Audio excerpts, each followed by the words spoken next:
I was Riveting. mentioning the giant package that we are bringing to you on pay-per-view at sexyliberal.com. Anyone can own that giant package. Anyone for the right price can have that giant package. John Fugelsang rocked the house at Sexy Liberal LA. It is available on pay-per-view. You can watch as many times as you want through the end of the year. That's right. Only $20 to make you holla, right? It was such a great show. I want to praise you. I'm sorry that I couldn't be here last week to gush about the show. I was off in London having fun. But it was so solid. I had so many friends at that show in L.A.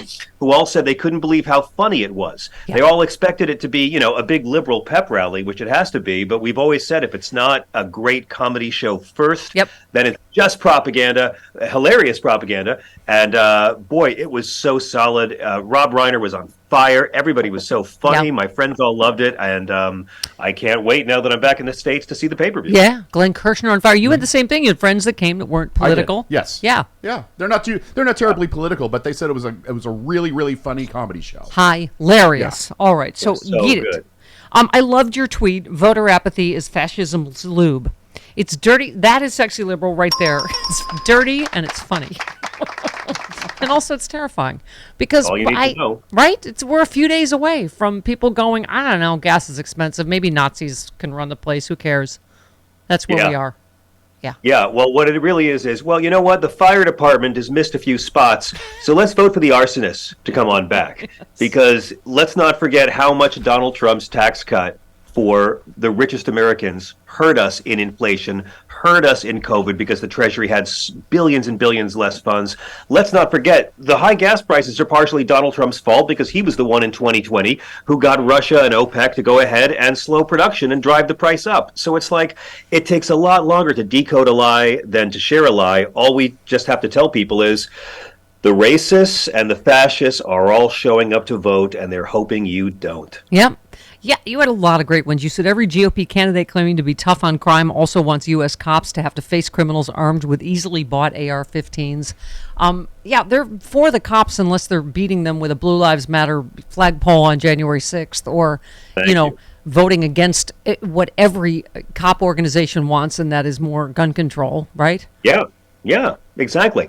And they want more poverty. They want more crime. Listen, anybody who's pro building more private prisons is someone who needs more crime. That's all you need to know about politicians. If they want us to have more private prisons, they're looking for more crime. I'm in the crime prevention business, and that's why we got to do whatever we can do to just ease the poverty, ease the injustice, and, try to have a more decent society. It's insane that we're having these conversations and that we're also terrified by these polls, Stephanie. Let's remind everyone, these polls are polls of people who answer their landline phones during dinner hours, and they're polls of people who see a call on their cell phone, they don't know who it is, and they pick it up. That's who responds to telephone polls.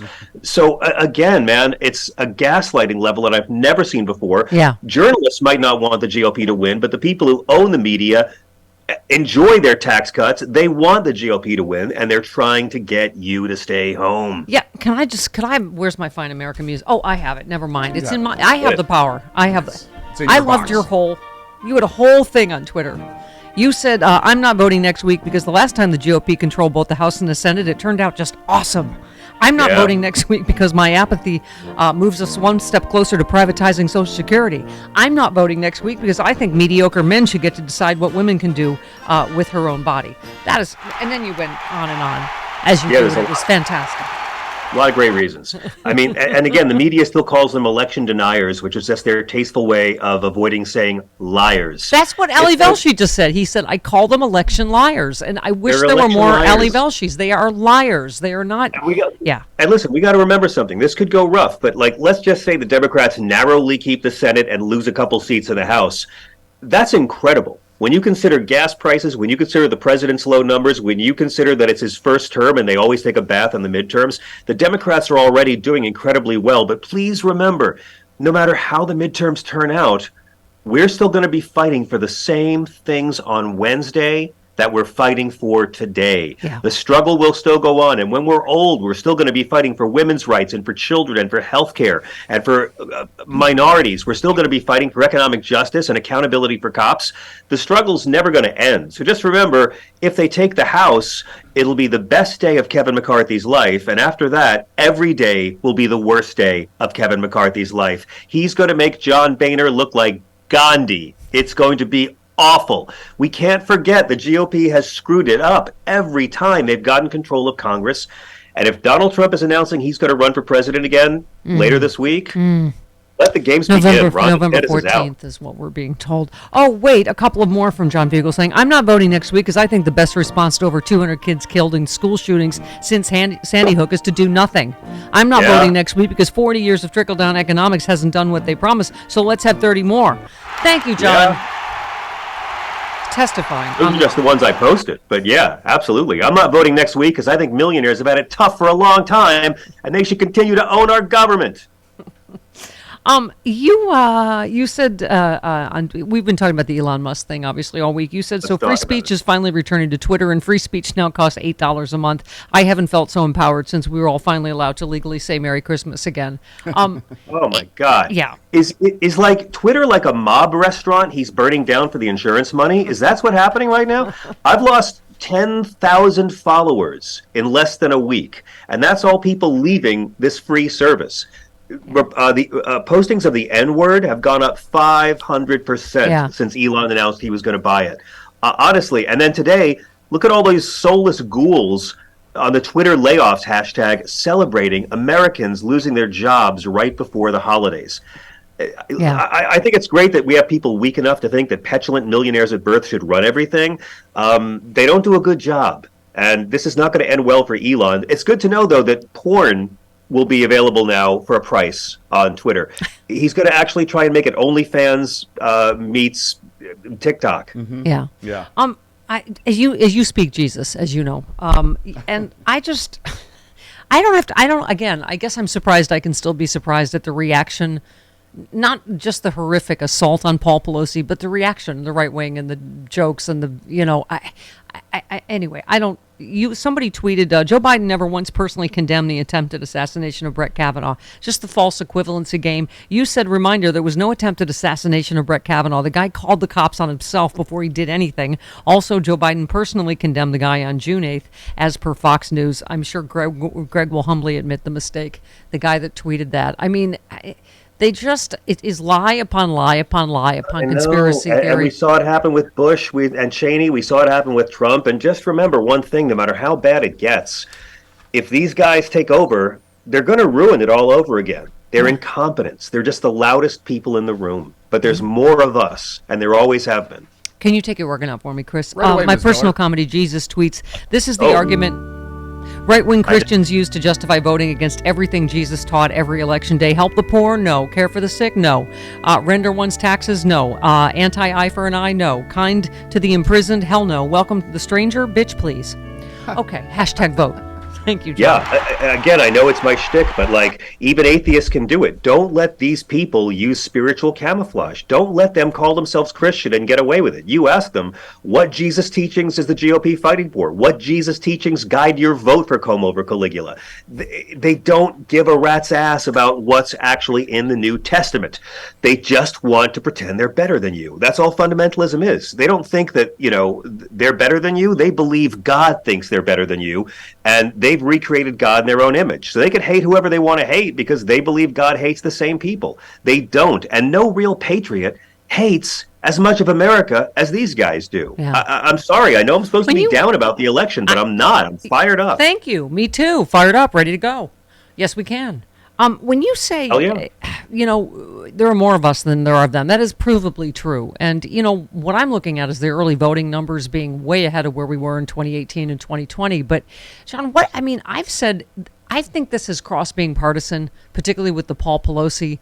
What percentage of Americans do you think it's okay for an 82-year-old man to be bludgeoned in the head? Do you not feel like there are some decent, there are more just decent people that say this is too much? This party has gone too far? Right, but again, and again, how many lies can they have disproven? They were trying to push this gay tryst rumor that Paul Pelosi was there with this guy in his underwear. All that was a lie. The assailant himself confessed. I'm sorry, the attempted assassin. This was an assassination attempt. Confessed to the cops that he smashed the door. Like Donald Trump, they all pushed these lies. Once these lies were all squeezed out, they couldn't push them anymore. To celebrate an 82-year-old man getting his head bashed in with a hammer, then they pivoted to, well, he's an illegal immigrant. The guy came from Canada. Yeah. But that's an important point because he came from Canada, and it shows their racism. Because the majority of undocumented immigrants in our country are not people who cross the border illegally. They're people who overstayed their visas. Yeah. There are over 50,000 undocumented Irish people in this country right now. They have no plan to get rid of the Irish. They don't know what they're going to do about it. Again, it's all just xenophobia and fear. And they have no plan to stop people coming from Canada because they're white. I mean, please. Yeah, exactly. And they overstay their visas. Yeah. That's how it is. You can't build a wall to stop that. That's the majority of people who are here, who are undocumented. They don't care. They don't want facts. They don't want morality. They don't want solutions. They just want power. That's all they believe in. Yeah. And Kevin McCarthy, my God, I mean, if he works with Joe Biden, if Kevin McCarthy works with Democrats to improve the lives of Americans, he'll be destroyed by his own party. Yep. They don't want to help. It's a cult of personal power and selfishness. And remember, they all turn on each other. If he becomes speaker, Marjorie Taylor Greene and Matt Gaetz will eat him. Yeah. They will eat him. Yeah. And not in a good way. All right. John Fugelsang, who is both moral and incredibly dirty. No. And would like a tissue, please. Sexyliberal.com. I just want to say I picked the wrong year to invest my child's college fund in Kyrie Irving NFTs. I'm sorry about that. Yeah, it was a bad choice. Bad timing. Yeah. Tonight on the show, Marlo Thomas joins me on SiriusXM Progress. You don't want to miss it. Daddy. She's amazing. Do you mind if I call you Daddy? You do. I like what you do. All right, love you. Oh my God. That was my Marlo Thomas impression. Okay, love you, John Fugelsang. Get sexyliberal.com. Get it. Yes. You need widescreen for that.